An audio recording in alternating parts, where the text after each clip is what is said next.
Welcome to Circle of Hearts Radio. Journey with Grandmother Allayah as she enters her magical world of relics, sacred sites, and ancient crystal skulls. Meet with exciting trailblazer authors and individuals shifting the consciousness of humanity.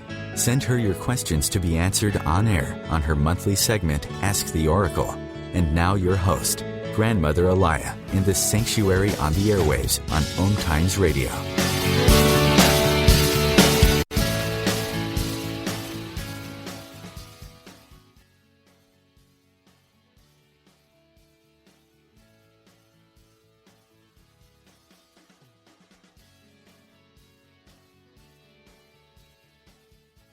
I get to reintroduce you to a partner in crime in my spiritual path, Charlie the Riverman Bergeron. Yeah, you got it. Yep. I just call you Charlie. That's okay. Anyway, we have actually. It's really interesting how the universe designed this. What did we meet in 2012, Charlie? Yeah, I believe so. Yeah, it was probably 3 years ago. Yeah. Yeah, it was on a Crystal Skull webinar, and we just found we're very comfortable with each other and have a very similar path, and our birthdays are a day apart. And we discovered that, I don't know, all of a sudden I had a forum called the Star Elders, and Charlie joined, and we found out a little bit more about each other. And then all of a sudden I was thrown into the opportunity of going on internet radio on another platform. So, of course, I dragged Charlie in there with me. And I really don't know how we started these heart-to-soul talks. Well, no, it's funny you say you dragged me. I don't think there was any dragging, but I think for both of us, we were both shy, and this was all new to us, and you were trying to express yourself in a new form other than the Star Elders page, which was an amazing community that you built. I only got in at the end of it, and sad that I didn't get into it beforehand. I wasn't aware of it because it was a community that still connects. The people who were involved in that are still connected on Facebook and other mediums, as well as right here on OMTimes Radio. But it was interesting because you were stepping out into yourself in a new forum, because speaking on radio and publicly was probably not something. Not my thing. No. And I had never even thought of it, given it a thought. And I just kind of have tagged along, sort of. I still think I had the handcuffs on you, but anyway. I think that the essence of who we are and what we are and how our life experiences have been very similar in a lot of aspects, have brought us together to be comfortable with each other on a higher spirit level that many people don't get to experience. We don't have to talk to each other. We sort of understand each other on levels that most people probably aren't even aware that they exist on. And yet we remain humble and active in service. And I think that's a key for both of us. And I think that's the resonance that we have. What I like about Charlie, he is the man of words, the man of poetry. I just am very blunt, and I'll just say, I don't know what we're doing. We're flying by the seat of our pants, but Charlie has a way of putting it into words that sounds really good. So today I get a chance to reintroduce you. Thank you. Because there's been a lot of growth in the past 3 years. And actually on my Facebook page, I put a thing I saw about being authentic. And that was very good post. Yes, I read that. Yeah. And I was thinking of you and even myself. I was going to say, I like people to get to really know you that don't know you.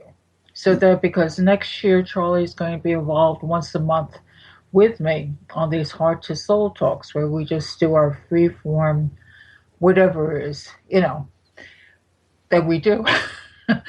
But let's start Well, at, I was going to say at the beginning, really a little bit about you okay. before the experience. I mean, that's Okay. part of you that led you up to this point. Well, that leads me to say, as you were just saying, there are people who know me that don't know me. And which is interesting as I sort of thought about doing this show and how much more comfortable I feel within my own higher presence of bringing it through and what I do and who I am and what I represent.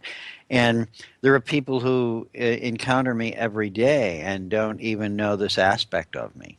Mm. And it's interesting. There are some who, when I start to talk about it, they shut down, they walk away, they don't know how to deal with that. So it's interesting when we start to talk about ourselves in truth and reveal our authenticity. How some people are not ready for that, and others, shake their heads. And what I find amazing is that um, prior years back, I would consider that judgment and be offended by it or upset by it. And I can honestly sit here and today and say when I'm not received in that manner, I just send a blessing to whoever it is to give them comfort with whatever they're struggling with. Mm. In trying to accept who I am in the relationship that we have. So, with that said, years ago, well, we both had near-death experiences, or however you want to term those. That's the label, the general label. Um, I look at it now as I died and I returned, and it's very simple. It's not what I have found is that before that, it wasn't that I was a bad person or a good person. Uh, Yet my life was totally different. Mm. My desires were different. My actions were different. My way of interpreting life and reacting to life was completely different. And as a result of that, I came back. And at first, I didn't. It was very strange. It was I knew there was something different about me, but I couldn't rationally put my finger on it. I knew I had shifted. I had made myself a promise not to forget the light and the peace and the love, but I didn't know what that was all about. I just knew that that's what I was. That's what I became. Mm-hmm. Many people talk about going to the light or feeling the love, and I will say that myself. But there's another level to that where you actually are it. This is who you are. And so I can sit here today and now say that I am the peace, I am the light, and I am the love that I bring through. And that my purpose in reality for anybody that wants to hear it is to bring that forth from the highest level of being that every human can access. And every human being has that ability within themselves. It's just they're not able to connect to it. I think people, when they get to know you, or even from your voice, I mean, we've always discussed we don't like labels, Hmm. but it's comforting. I think that's why people are drawn. It's because you present a comfort zone. It's like, okay, we're going to get through this. It's going to be okay. It's part Yeah. of the male rational Well, that, it's interesting you say that, because when I first came back and I was trying to develop and trying to understand what the energy was and what this was all about, it was just I had no interest in anything spiritual. I mean, I was spiritual to the normal degree of everybody. I was brought up Christian, and I'm still Christian. I still go to the Christian church, which most people look and say, "How can you even do this?" It's like, because you don't have to give up anything to be the peace, light, and love. This is who you are.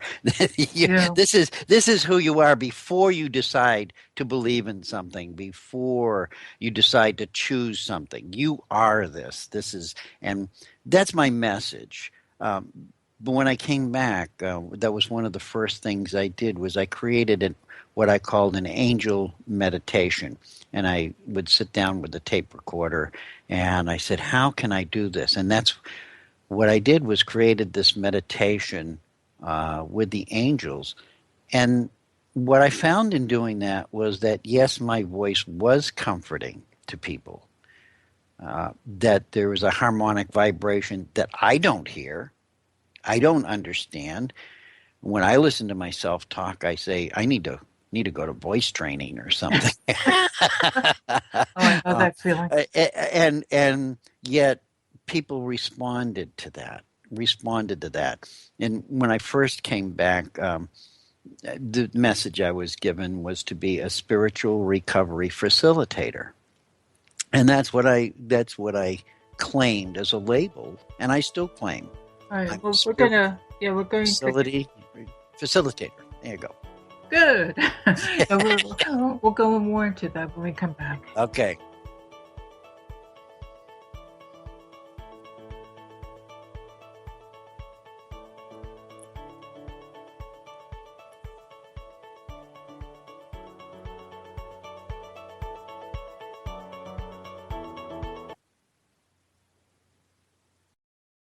The best of the holistic, spiritual, and conscious world.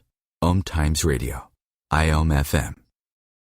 Are you trying to get from point A to point B and need a little advice? Connect with the counselors at OMTimes Advisors. Whether you're looking for a life coach or a spiritual intuitive, the advisors participating at advisors.omtimes.com were carefully chosen based on their gifts, skills, and professionalism. OMTimes Advisors, connecting you with the best advisors in the business.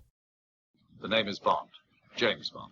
No, the name is Joe. The Joe Show. And we are returning back for our 9th season here on OMTimes Radio.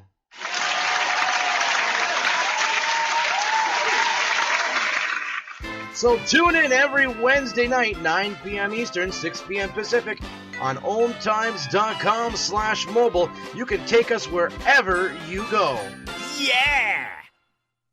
Matt Connerton here. Join Jen Coffey and I twice a week for Matt Connerton Unleashed, a political talk show that's a little different than what you're used to. No liberal or conservative agenda here, just an honest dialogue about truth and how things really work in the world of politics. Matt Connerton Unleashed, every Tuesday and Thursday night at 11 p.m. Eastern on OMTimes Radio. Host your show on IOM FM, the radio network of OMTimes Media, one of the more recognized brand names in the conscious community, and is backed by the extensive marketing reach of OMTimes. Hosting a show on IOM FM immediately connects you with our extensive dedicated community. Feed your soul with waves of consciousness on OMTimes Radio.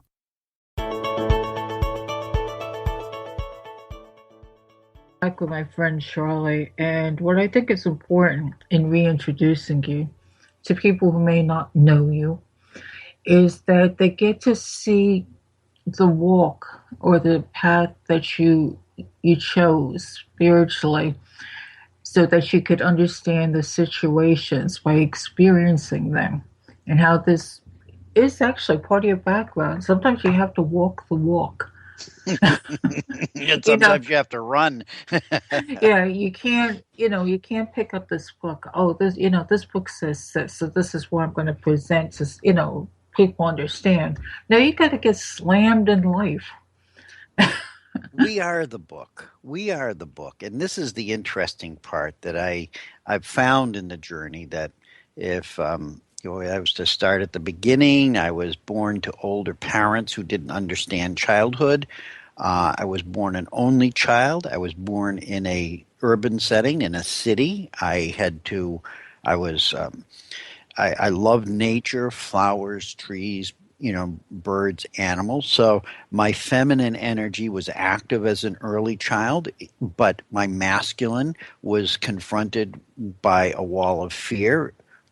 Moving into the education, like first grade, I became a gang member, and I embraced that masculinity, that warrior, that violence of masculinity, the macho, and I had to do that in order, because the fear, I was faced with fear. So we all choose to come here and experience life, but many of us face this wall of fear at different points in our life. Mine happened to be entering the school system. I also realized that at that age, I had a great wisdom that was beyond what they were teaching me. And when I was being taught certain things, I would disagree and say, this is not the truth. This didn't happen. This is not right. There's something wrong. There was a disconnect. Many of us experienced that in our life, in our early childhood. And so I became quite rebellious. As my parents were older, they didn't understand education. They didn't understand how children have to interact in the world. So I pretty much was on my own. And I reached a point of about 11 years old where I was depressed. I was looking for an escape. I didn't know where to turn. I didn't know what to do. I started writing. I started writing poetry. It was my saving grace. It was my connection to spirit who got me through this at 11 years old. But at 11 years old, I had a very strong natural mind that was near photographic. And it was my ability to pull cons on people because I could see things and I could manipulate others. And so I started a path of manipulation. It's not something that I would say that I'm proud of, but I'm not something that I feel guilty about. I realized that it was a method that I chose. I consciously chose that based on where I was at that point in my life. Ended up getting thrown out of high school, ended up doing drugs to a certain degree, ended up graduating. My picture on Facebook was my graduation from hairdressing school at 18. Now, at 18 years old, we're talking, I graduated from hairdressing school, got married, had a baby. Okay, and all I wanted was a family. And when I look back and say, why did this? What were you thinking? Hello, Charlie. What were you thinking? But what I was missing was a sense of family. I wanted the family experience. And so that's what happened. Over years, the relationship deteriorated, became hateful and aggressive, and I ended up in divorce. My daughter hasn't spoken to me in probably 20 years. I love her dearly. I bless her. If you're out there listening, Shannon, God bless you. And I hope that you're at peace in your heart with your decision. And I honor you for that decision, although I may feel differently about how you arrived at that. Okay, so these are things that we all go through in normal life. At the point of death, I had lost all hope. I was basically homeless. I had chosen to be homeless. I left my beloved Barbara because I didn't want her to drag her through my drama, my alcoholism, my depression, my self-hatred. And I took off. I just got in my car and I lived in my car, my truck, and my tent. And I only made it about 2 states because I only, had enough gas to get that far. Yeah, that's practical. Well, you're not at that point. You're not practical. You're not. You're desperate. Yeah. So, needless to say, that led me to take my motorcycle out one day, and it was in October, and it was a nice warm day, and go hit all the bars, and ended up at a bar that a bike gang hung around. This was their bar was closing, and I closed it with them, and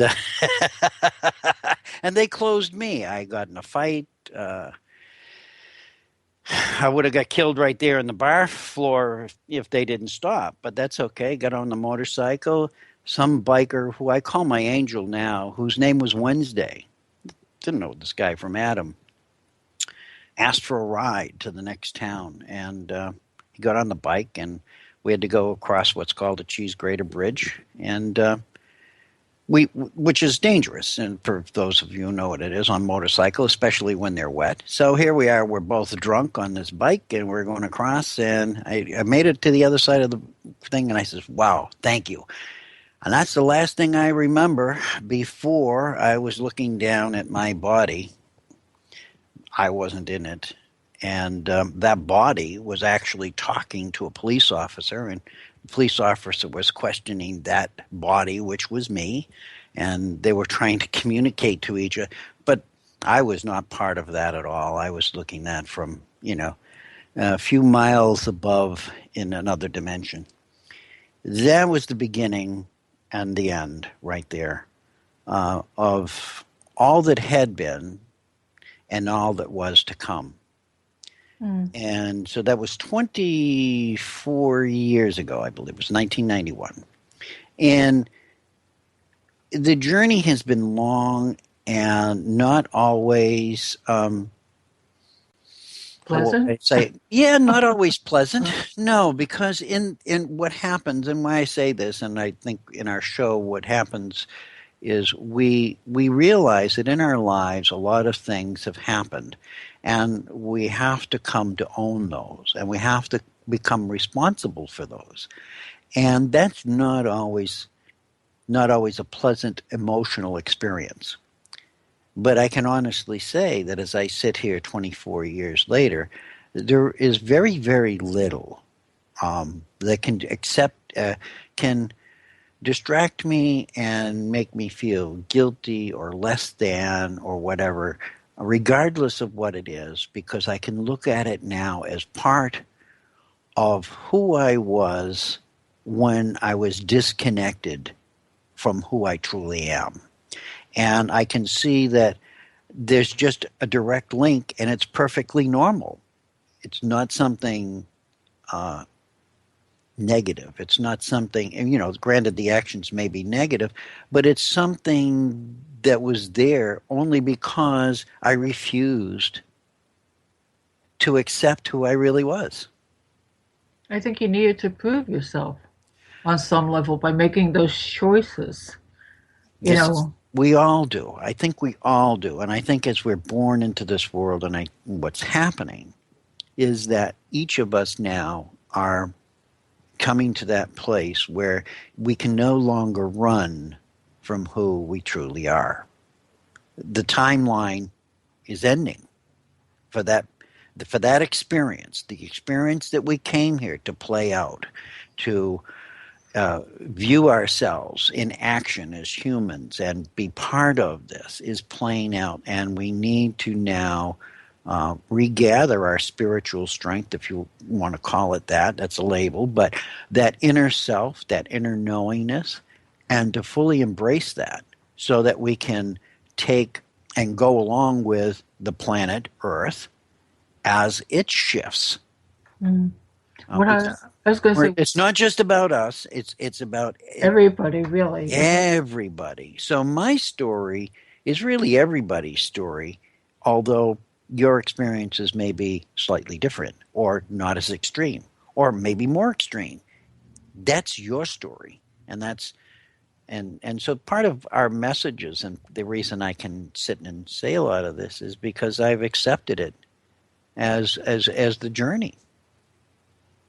I like the way you had put, and it's so true because I was thinking myself, it's the book that we write. Yeah.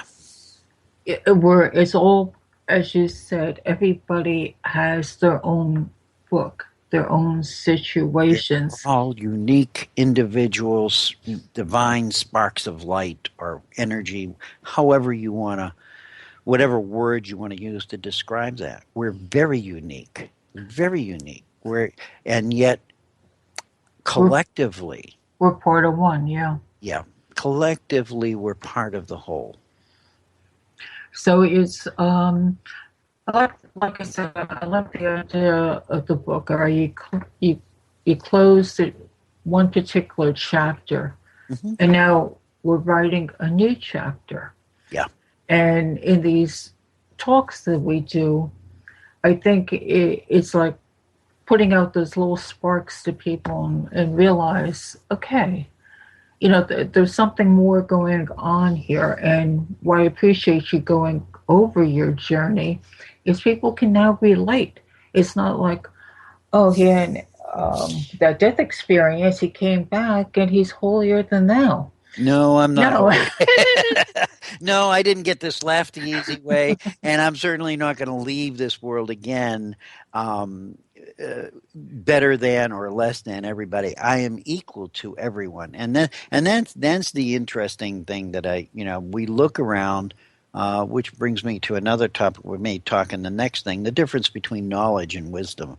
And I see so much knowledge and so many brilliant people out there speaking in words and giving directions and advice. And I mean, it's beautiful. But many of them are not coming from their heart. They're coming from their head, which is a wonderful thing. Don't get me wrong. But it's knowledge. Knowledge is of the head and wisdom is of the heart. And I think what you and I can do is we take and and we'll go into that. Bring it out through the heart, make it wisdom.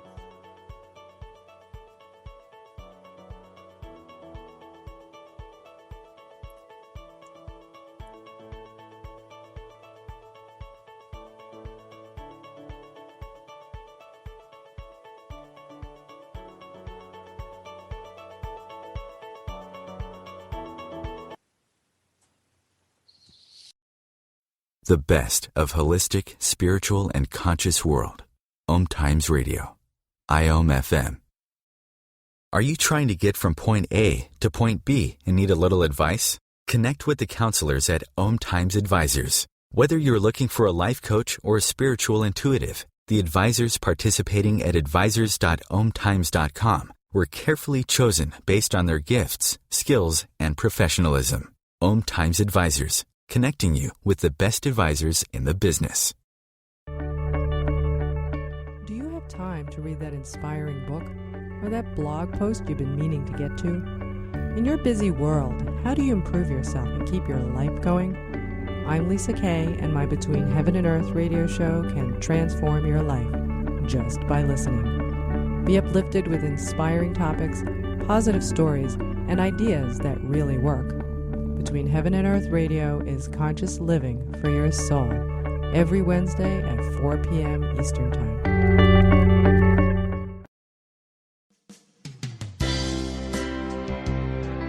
This is Terry Van Horn, and I want to invite you to join me for my weekly radio show, Hailing Light, on OMTimes Radio, every Wednesday at 6 p.m. Eastern Standard Time.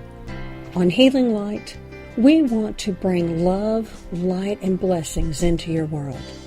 You can find out more about us at www.healinglightonline.com. Blessings.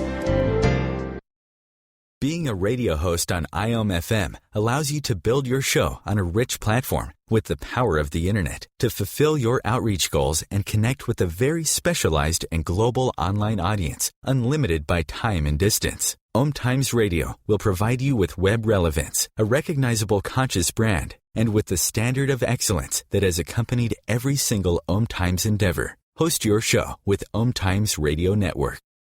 Connecting you with the best of the conscious minds in the world. OMTimes Radio. IOM FM.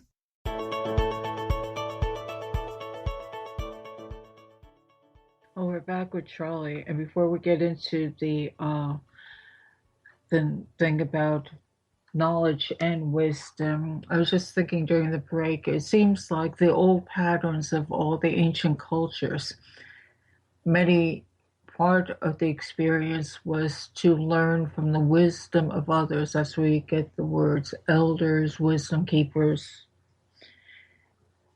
Am I getting it right? No, not wisdom keepers, knowledge. Like the esoteric schools and how civilizations were brought. You have the people that bring through this knowledge, bring through the mind. That's how they create. But without the aspect of the heart, there's always something missing. So now we're entering into a new fifth, fifth dimension, per se. And we have the balance of wisdom coming from the heart. And if you add the knowledge with it, it's that complete balance. To me, knowledge from the mind, male aspect, wisdom from the female, the intuitive, is that balance. You bring it together and project it into a new form. Okay, now Cheryl, I'll let you talk. Wow, there you go. Awesome. It's interesting. In ancient civilizations, the practice usually was that those who chose to live from the heart were usually the shaman or the what we would call the witch doctor or the witch, or they were the sacred person that every village had, and respected for that because they chose not to participate in the head thinking, in the head part. Their decisions and their wisdom always came through their intuition, their connection to the earth, their connection to the sky, their connection to nature.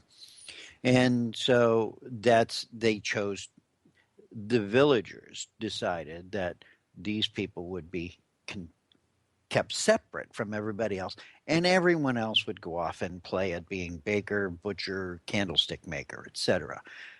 Those were choices we made in early humanity as spirit beings who were all equally able to be the shaman or the butcher or the baker. Mm. Okay, so at some point in our human evolution, we chose these paths, and we chose them uniquely to experience certain experiences, and that was the thrill of experience. We wanted to experience what it was like to be these things. As we've evolved, what's happened is we came to rely more on the thinking part, the knowledge part, that which we learned and trained ourselves, and so we played stupid, we played dumb, we played I don't understand this, I don't know what this means, and yet we did know what it meant, but we didn't want to. We wanted to look at it from a perspective of not knowing. To experience it is different. So we did that, and we have done that. Generation after generation, et cetera, et cetera. Here we are in a world that is so separated from each other that even two people who love each other can't agree on simple issues. Oh, yeah. Now, that is, that's where we're at. And so we're all waking up to the fact that there's something really wrong with this. Somewhere along the line, something went wrong. And that's a whole different thing. But what happens is, when I read about scientists saying, oh, well, water has a memory and all of this stuff, I just posted a thing today. We knew water had a memory from the beginning. We knew all of this from the beginning, but we didn't know it. We just accepted that this was common. This is how it was. And what's happening now is we're beginning to remember. So what happens is invariably knowledge. We go to the books, we read these things, and then we profoundly say, Eureka, I found it. Aha, I'm the wizard, and I've discovered this.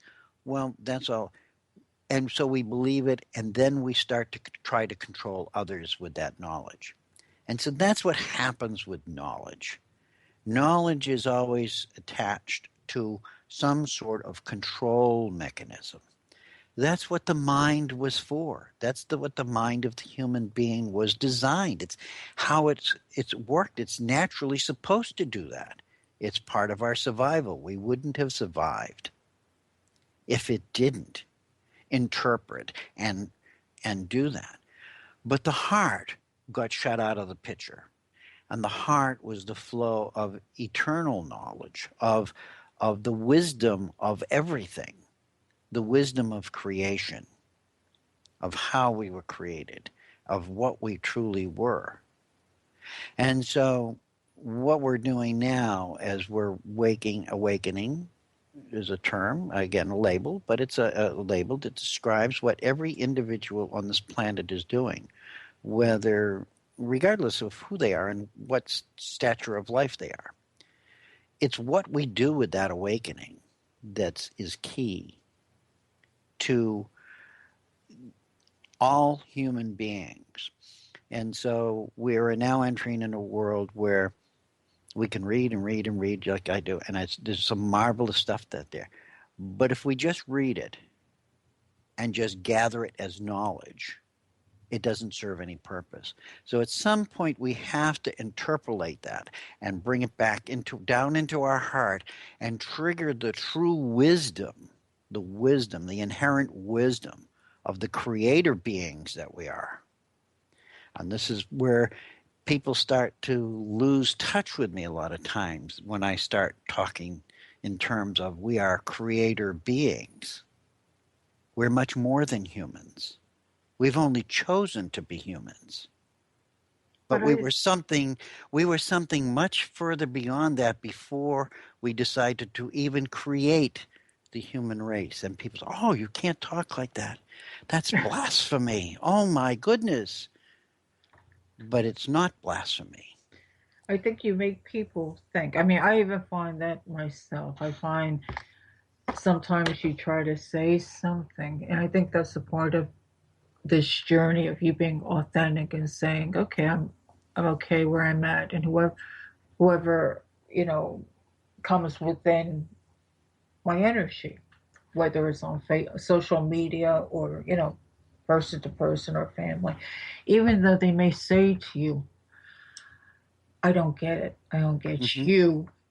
Right. You strike a chord somewhere deep in them that you irritate them enough that there's something inside them.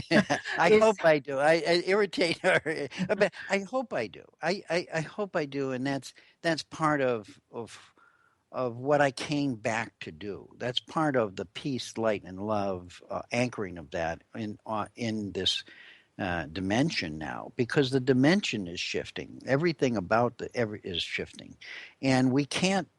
The key is we can't shift without wisdom. Knowledge just won't do it. Knowledge doesn't cut it. It's a finite thing. If you burn all the books in the world, the knowledge is gone. So where's wisdom? Where is the wisdom from that? The knowledge is the written word, is the practice that somebody does. That's what the knowledge does. It creates in 3D. But where is the 5D, the 6D, the 7D, the 14D wisdom that comes through? Where is that? It doesn't serve any purpose if we don't allow it to come through. So what we've done, technically, is the way I see it, or the way I'm told, is as the brain has functioned and matured and developed over centuries and centuries, we've and there's a lot of theories out there, and they're probably all true. I'm not denying any of them. But what's happened is it's blocked the wisdom from coming down into our hearts. And it's from our hearts that we need to learn to operate from now rather than our heads. Doesn't mean it's sort of like driving a car. You certainly don't want to drive a car without headlights. Okay? But the headlights only get you through the dark spots. And so that's like our mind. Our mind will get us through some of the dark spots or the rough spots or the things. But when we rely too heavily on it, then we're in trouble because we're now operating without a major operating system. And the major operating system is our divine self, which resides in our heart space. And I know that sounds real airy-fairy, really vague, but what I ask people to do is just open up to that concept. What if you were just a giant heart space? People are afraid to have their hearts open. This is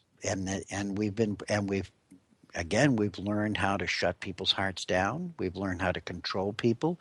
If you can close down their heart, they're easier to control, et cetera, et cetera. So when you look out in the world and you realize that all of this manifestation of anger and hatred and violence and all of this, it doesn't have to do with guns and knives and terrorists. And those are just labels. And those are just ways of carrying it out. What it truly is just our disconnect from our hearts.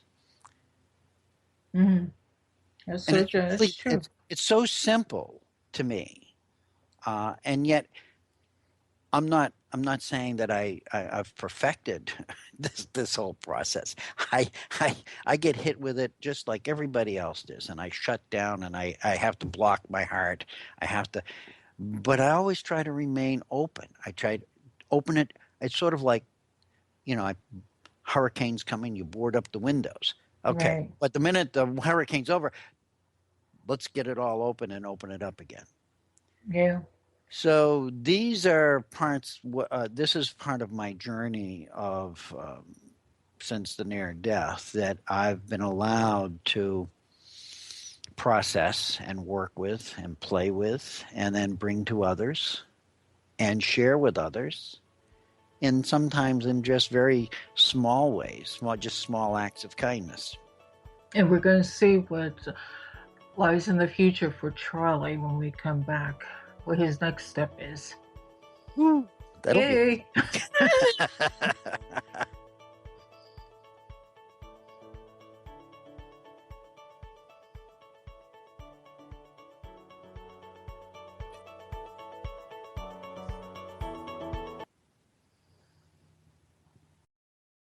A conscious lifestyle for a mindful life. OMTimes Radio. IOM FM. As difficult as it is to believe, there are places in Africa where human traffickers sell albino children and their body parts for use in magic rituals. Humanity Healing International is actively working in Uganda to change this paradigm. The Albino Rescue Project finds albino children who are at risk and places them in safe schools and environments where they can learn and grow free from fear. To learn more or to sponsor a child, visit humanityhealing.org. Humanity Healing is where your heart is. Hi, this is Sylvia Henderson, intuitive life coach and energy healer. Are you ready to elevate and rise way above your normal? Be sure to listen to my show, Intuitive Transformations, on OMTimes Radio, Sunday evenings at 9 p.m. Eastern. Get the inspiration you need to transform your life.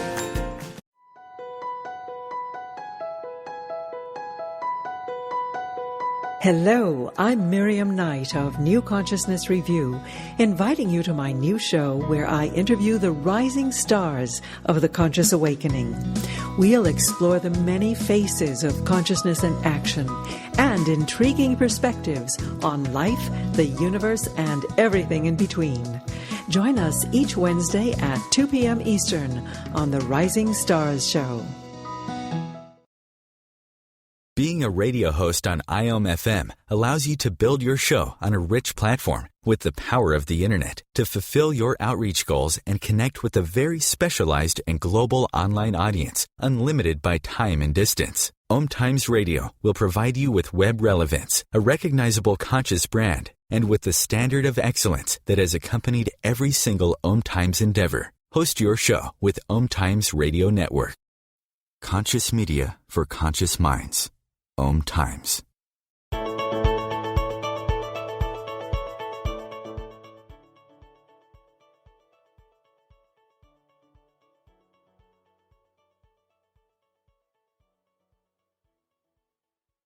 But now what's really great is that starting in January, we'll get an hour each month I know. to Yes. do our thing, whatever our thing is. But Yeah.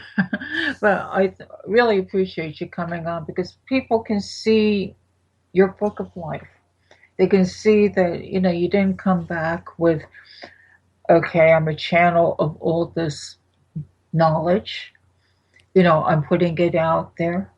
No, Charlie's I try to spirit and avoid that. form. Yeah, I've tried to avoid that. I see a lot of people who say, I'm not, and believe me, I'm not judging anybody or looking at what everybody does, but I do look at it and I see how sometimes it creates a separation and it creates a judgment in others, and that's perfectly fine because the people who are doing what they're doing they're acting in accordance with their higher self. The people who are channeling and bringing through messages from, be it angels or galactic beings, etc.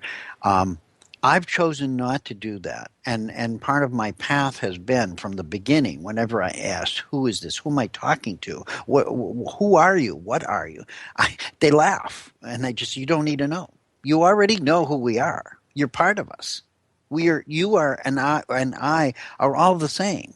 The difference is we're not going to let you go down that path and say, I'm speaking for Jay Smith over here, or I'm speaking for, the donkey in the cart that pulled Jesus through the streets of Jerusalem. That's because that's unimportant. And that's what I've been told over the years it's for some people that's it's necessary. And for those who are channeling and bringing through entities, etc., my blessings are upon you, and I honor you, and I read your words, and I resonate with most of them, and you enlighten me because it's good to see somebody else doing it differently. My way is not that way. My way is to speak through my heart, and these collective beings, I will call them, they're us in another form, in another dimension, and they honor us as we honor them, and we're part of the whole of creation that has no separation. We're part of that, which is called the oneness, and I bring that through. And so that's what I'm here to say to people is I don't try to judge people, and I don't try to say my wisdom or knowledge is better, and each one of you are going to teach me something. But if I can trigger everybody, if I can say that word trigger, to just look at what you're confronting, and take a step back and don't allow yourself to go into automatic judgment mode and just experience it. To feel it. That's to what feel the heart's. it. Yeah, that's what the heart's Right. all about. You get the words of the channel. I mean, I do the same thing, and it's not judgment. How many people I admire, I'll read something and say, "Oh, wow, I needed that," but Because then they're I have to confirming feel it. for us. Yeah, they're confirming. And that's what it's about. It's about confirmation. It's not about so much that we have all the answers, but what it is this is how I live. This is my example. And if I can do it, you can do it. And I think the heart aspect again is the balance, using the mind to discern and the heart to feel, Mm-hmm. and together, this is use that energy, the mind and the heart, and let's create the change within us so that we can change our little world. Right. So that, you said, leading to this, where is Charlie headed with this? And the word is co-creation. And the word that I use is co-creation. And there's a co-creation of the mind and the heart. That's the key. It's a co-creation of the mind and the heart. And from there, it extends out. And so it's the co-creation of each of us who are co-creating within ourselves, who are co-creating between the spirit we embody, the spirit we are that's embodied in this human form, and the spirits that we're connected to on all dimensions that we exist on. and then bringing it together, and then I'm working with you and you're working with me, and you and I are talking, and that's radiating out, and somebody else is doing the same thing.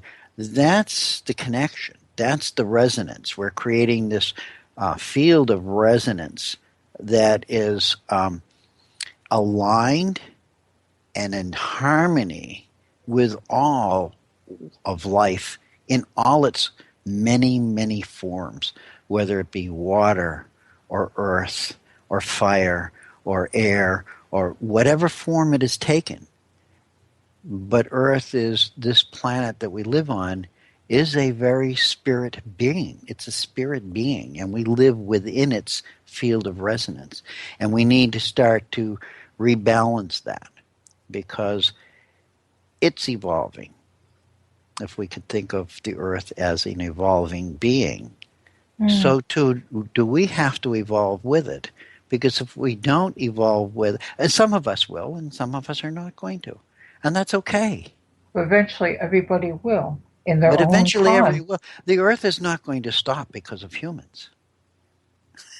Get a No. clue. We are creators, but we're not that, in this 3D form, we're not that powerful. I'm sorry. Yeah. We have to elevate ourselves to a higher dimension than the third dimension in order to even compete with the level of existence that the planet Earth is on, that dimension. And that's a little bit bizarre, but I throw that out there because my other message is hope. People are losing hope. They're stuck in the everyday and the thinking and the doom and the gloom and the misery and the control and all of these things. And, it upsets me just as much as it upsets everybody. The difference is, I know, it's not I think, I know beyond any doubt whatsoever, it doesn't have any real power. Yeah, that's true. And I think I was just thinking for years, just going back a little bit, I said, where in the world did we get heart to soul talks? And then I'm going, well, we're always talking about, on those talks, about the universal mind consciousness. So now you're talking about knowledge and wisdom. I'm equating, heart and soul, knowledge and wisdom, co-creation. And this is what we're doing. And this is where I'm headed. So what I've been, as I thought about this show, I said, well, what's the message for it? It doesn't matter how you do it. And this is what I've been told for 24 years. It doesn't matter how you do it, Charlie, just do it. And so as my willingness to do it, my willingness to honor that part of me that I sense is my true soul's mission here at this point, it unfolds automatically. I don't even have to go looking for it. As you may know, one of my things is dowsing now, and it's dowsing for energy. Everybody says, are you dowsing for water? I says, no. I'm dowsing to change your life. I'm dowsing to make you more in alignment with the planet you live on, with the earth you live on, with the house you live in, with the body parts within you. I'm going to co-create with you, and I call it co-creative dowsing. And it's I was taught by Shelley Darling, who does golden light dowsing, but I'm taking it to a whole nother level that I don't even understand. And that's where I'm going with this. And it doesn't matter whether people think I'm crazy or they think I'm, from another planet, because I know it works. That's true. And I know it's been part of my mission, and I was led to this. And when I'm led to things just fall into place. It's like the next step. And so for so many years, I knew there was a disconnect, and I know there was more work that I had to work on personally to release. So that's the key, is to release parts of ourselves that we feel are damaged or we have negativity about, whether it was being molested as a child or, being an abuser to somebody else, or whether, whatever your deepest dark, I don't want to go there. Go there. I encourage you to go there and embrace it and forgive it, because that's who you were, because you didn't know any other way. You're not who you are. But it's not, it's what's happened to you, but not who you are. And as you break through those and be gentle with yourselves. I always tell people to be gentle. Love yourself. Learn to love yourself and help you walk through. And that's part of my job in the future, is to help people to walk through that. So as I do this dowsing or whatever it is I do, spiritual recovery, that's what it is. I help to facilitate the recovery of individuals' spiritual self. That sounds good. That sounds good. And that's the explanation. We were talking about label. Well, that's a label. How do I describe that? And that's what it's about. It isn't about I'm better than you, or I have something that you don't, or I'm Mr. Magic and you're not. You are. You're going to do more than I am in truth, because I don't know what you're going to do. I don't want to know what you're going to do. I just want you to go and do it. And with those words, I thank you. I thank you for you. Too many words. Too many words, not enough time. I thank you, Charlie, for sharing. I think people have a little deeper sense of what you're all about, my crazy friend. I'm on a mission. There you go. I love you all. We'll be together at the last Sunday of January. Looking forward to it. So join us with the Heart and Soul Talk. So thank you, Charlie.